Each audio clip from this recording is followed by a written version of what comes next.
ಬಾಡಿಗೆ ಮನೆಯಲ್ಲಿ ವಾಸಿಸುತ್ತಿರುವ ಎಲ್ಲ ನಿವೇಶನ ರಹಿತರಿಗೆ ಮನೆ ನಿವೇಶನ ಒದಗಿಸಲು ಒತ್ತಾಯಿಸಿ ನಿವೇಶನ ರಹಿತರ ಹೋರಾಟ ಸಮಿತಿ, ಮಂಗಳೂರು ನಗರ ಸಮಿತಿ ಹಾಗೂ ಸಿಪಿಐಎಂ ನೇತೃತ್ವದಲ್ಲಿ ನಿವೇಶನ ರಹಿತರ ಧರಣಿ ಸತ್ಯಾಗ್ರಹವು ಮಂಗಳೂರು ಮಹಾನಗರ ಪಾಲಿಕೆಯ ಮುಂಭಾಗದಲ್ಲಿ ನಡೆಯಿತು. ಪ್ರತಿಭಟನೆಯಲ್ಲಿ ಪಾಲ್ಗೊಂಡು ಮಾತನಾಡಿದ ಡಿವೈಎಫ್ಐ ಜಿಲ್ಲಾಧ್ಯಕ್ಷ ಇಮ್ತಿಯಾಜ್ ಅವರು, ಶಾಸಕರು ಸ್ಥಳೀಯರು ಸಮಸ್ಯೆಗೆ ಸ್ಪಂದಿಸುತ್ತಿಲ್ಲ, ಮಂಗಳೂರು ಅಭಿವೃದ್ಧಿಯಾಗ್ತಿದೆ ಎಂದು ಶಾಸಕರು ಹೇಳ್ತಾರೆ. ಆದರೆ ಯಾವುದೇ ರೀತಿಯಲ್ಲೂ ಅಭಿವೃದ್ಧಿಯಾಗ್ತಿಲ್ಲ.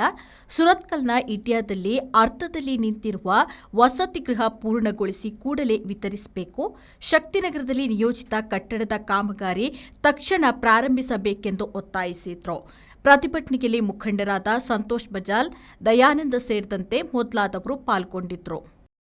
ಯೋಜನಾಬದ್ಧವಾಗಿ ಕಟ್ಟಿರ್ತಕ್ಕಂಥ ಅಭಿವೃದ್ಧಿಪಡಿಸಿದಂತ ನಗರ ಅಲ್ಲ, ಬದಲಾಗಿ ಸ್ಮಾರ್ಟ್ ಸಿಟಿ ಇರಬಹುದು, ಯಾವುದೇ ಯೋಜನೆ ಇರಬಹುದು, ಅದರಿಂದ ಎಷ್ಟು ಭ್ರಷ್ಟಾಚಾರ ಮಾಡಿ ತಮಗೆಷ್ಟು ಲಾಭವನ್ನ ಪಡಿಬಹುದು ಅನ್ನೋದನ್ನ ಮಾತ್ರ ಮಾಡಿರ್ತಕ್ಕಂಥದ್ದು.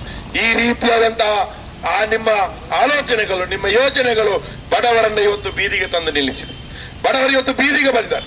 ಯಾವ ರೀತಿಯ ಕಷ್ಟದಲ್ಲಿ ಇರ್ತಕ್ಕಂಥವರು, ಮನೆಯಲ್ಲಿ ತಾನು ದುಡಿದು, ಗಂಡ ದುಡಿದು, ಮಕ್ಕಳು ದುಡಿದು ಕೂಡ ಮನೆ ಬಾಡಿಗೆಯನ್ನ ಕಟ್ಟಲಿಕ್ಕೆ ಸಾಧ್ಯ ಇಲ್ಲ.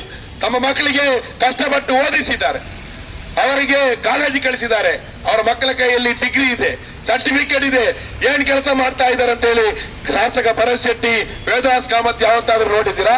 ಈ ಬಡವರು ತಮ್ಮ ಹೊಟ್ಟೆ ಕಟ್ಟಿ ಅವರಿಗೆ ಹೊಟ್ಟೆಗೆ ತಿನ್ನುವಂತದನ್ನ ತನ್ನ ಮಕ್ಕಳ ವಿದ್ಯಾಭ್ಯಾಸಕ್ಕಾಗಿ ಕಟ್ಟಿಟ್ಟು ಅವರ ಫೀಸ್ಗಳನ್ನ ಕಟ್ಟಿ ಅವರು ವಿದ್ಯಾಭ್ಯಾಸ ಪಡೆದು ಅವರು ಡಿಗ್ರಿ ಪಡೆದು ಹೊರಗೆ ಬಂದಾಗ ಅವರಿಗೆ ಸಿಕ್ಕಿರ್ತಕ್ಕಂಥದ್ದು ಸೂಪರ್ ಮಾರ್ಕೆಟ್ಗಳಲ್ಲಿ, ಮಾಲ್ಗಳಲ್ಲಿ ಕೆಲಸ ಮಾಡ್ತಕ್ಕಂಥ